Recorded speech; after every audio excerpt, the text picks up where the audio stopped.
Guys, there we have a Lenovo TAB M11 Plus, and today I will show you how you can perform a reverse Google image search on this device. So sadly we don't have a Google Lens here, so we have to do it on the web browser. To do it, just open your web browser and go to google.com. Now it's very important thing, we have to enable a desktop site. To do it, just click here on this deleted icon and choose desktop site.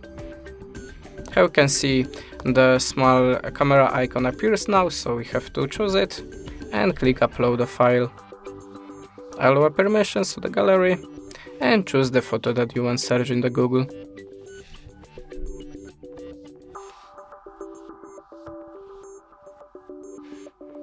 I will choose that cute spider.